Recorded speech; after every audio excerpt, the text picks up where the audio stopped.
Bienvenue sur Caméléon. Je suis Anaïs, coach pour trentenaires hypersensibles.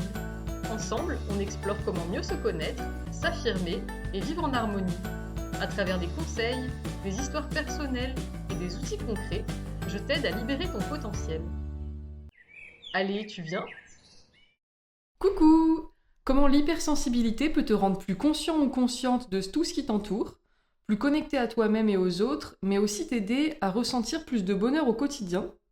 C'est ce qu'on va voir dans cet épisode, et pas que, car vous avez voté sur Instagram pour une mini-série sur l'hypersensibilité et le bonheur, plutôt qu'un long épisode, donc c'est parti. Pour commencer, j'aimerais te demander si tu t'es déjà senti comme une éponge émotionnelle. Tu sais, comme si t'absorbais les émotions de tout ce qui t'entoure, sans vraiment pouvoir filtrer ou choisir ce que tu veux ressentir. Si oui, je comprends que ça puisse paraître intense, voire carrément épuisant. Donc aujourd'hui, je nous pose la question, l'hypersensibilité est-elle plutôt un cadeau ou un casse-tête ? Ça dépend de comment on le perçoit en fait. Mais aujourd'hui, j'aimerais te montrer en quoi ça peut être un véritable atout. Et si ça peut te rassurer, on est beaucoup d'hypersensibles à se poser cette question et à plutôt pencher du côté casse-tête. C'est pourquoi j'ai à cœur de te proposer une autre façon de voir les choses.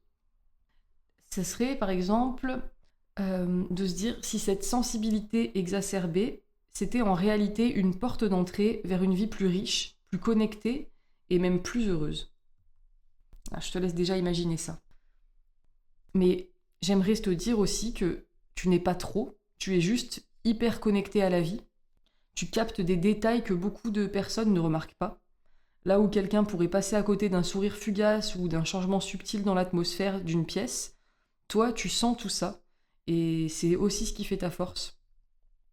C'est aussi cette connexion qui te permet d'apprécier pleinement des moments de bonheur, des moments de joie et de vivre en fait tout ça de manière plus profonde. Le gros avantage de cette joie profonde, c'est que tu peux aussi la ressentir avec des choses simples.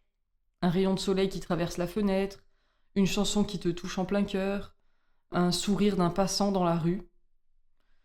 C'est des petits moments de bonheur que tu vis à fond grâce à ta sensibilité en vrai.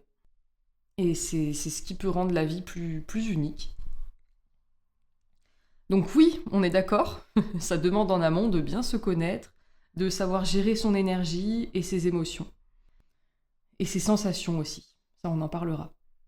Mais si tu as envie d'être accompagné dans ce chemin d'épanouissement, en tout cas, sache que je me ferai une joie d'être cette personne qui t'aide à transformer cette hypersensibilité en atout. Et tu peux retrouver mon contact en barre d'infos, prendre un appel offert pour qu'on en discute. C'est avec plaisir. Ceci étant dit, j'ai envie de te partager un souvenir banal, mais en version hypersensible. Tu vas comprendre. Un soir d'été, j'étais en bord de mer à admirer le coucher de soleil. Imagine la scène. Le ciel qui se teintait de nuances de rose et d'orange, les reflets dorés sur l'eau, le son des vagues, le chant des mouettes au loin, et cette odeur iodée qui flottait dans l'air.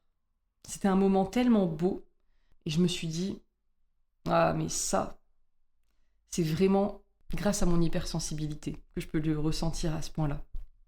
C'est comme si chaque sensation était multipliée par 10. Et le plus incroyable, c'est que je peux encore aujourd'hui, en t'en parlant, revivre ce moment en fait, dans mon esprit avec la même intensité. Je me projette de nouveau là-bas, comme si j'y étais, pieds nus dans le sable, encore tiède. Et c'est ça la magie de l'hypersensibilité.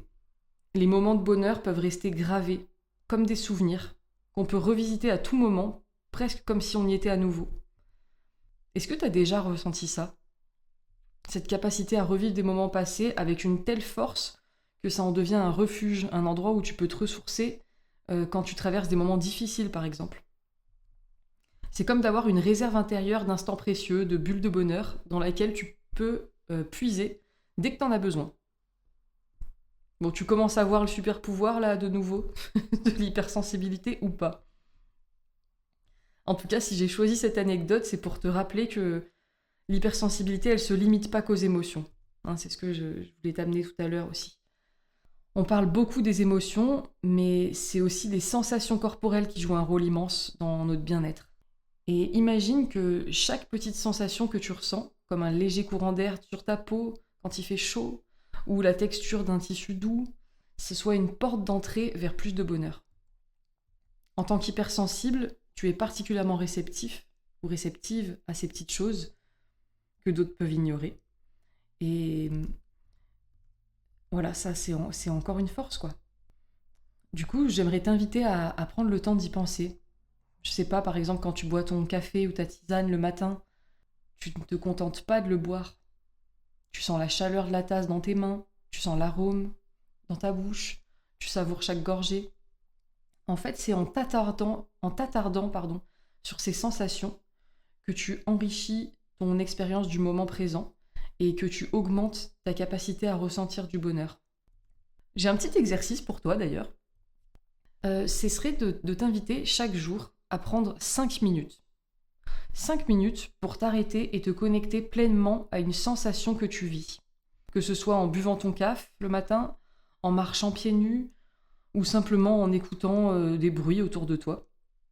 L'idée, c'est d'entrer pleinement dans le moment présent, de t'y ancrer à travers tes sens. Et plus tu t'entraînes à prêter attention à ces petites sensations, plus ça va te nourrir intérieurement. Les petites sensations agréables, je m'entends, parce que sinon, c'est vrai que dans le quotidien, on peut facilement avoir des choses plutôt très désagréables, plutôt bien pénibles à vivre, ou à sentir, tout ça, au niveau odeur, dans la rue et tout. En tout cas, en te concentrant sur ces moments sensoriels agréables, tu permets à ton corps de se détendre, à ton esprit de se calmer et à ton cœur de s'ouvrir à plus de joie. En fait, c'est ce moment-là où tu peux créer des moments de bonheur, juste en prêtant attention à ce que tu ressens. Voilà, donc il y a les deux côtés, quoi. L'aspect souvenir ou l'aspect d'en recréer avec l'instant présent. Des bons moments comme ça. Alors, on arrive bientôt à la fin de cet épisode. Donc pour toi, du coup, est-ce qu'on est plutôt sur du casse-tête ou du cadeau, là? La vérité, c'est que c'est un peu les deux, l'hypersensibilité. Mais en apprenant à mieux te connaître, je te le répète, à écouter ton corps ainsi que ta petite voix intérieure, tu peux transformer cette sensibilité en véritable super pouvoir pour amplifier ton bonheur quotidien. Et ça, c'est possible en ralentissant. Mais je sais que c'est pas à la mode dans notre société en ce moment, dans notre société moderne, mais voilà, c'est en ralentissant que tu peux prendre le temps de vivre chaque petite sensation, chaque émotion, chaque détail, et d'y voir la source potentielle de joie qui s'y trouve. C'est pour ça que j'aime bien vous qualifier d'explorateur sur mon compte Instagram ou dans mes accompagnements. Et voilà, pour cette première partie de notre mini-série sur l'hypersensibilité et le bonheur. Je t'invite à revenir pour la suite, où on explorera des pistes concrètes pour amplifier ce bonheur au quotidien encore. Et toi, comment tu la vis, ton hypersensibilité en ce moment ? N'hésite pas à commenter cadeau ou casse-tête pour que je connaisse ta team actuelle. Et tu peux aussi m'envoyer un message sur Insta. J'ai hâte de lire tes retours et de continuer cette aventure avec toi. À bientôt pour la suite de cette mini-série sur l'hypersensibilité et le bonheur. Ciao!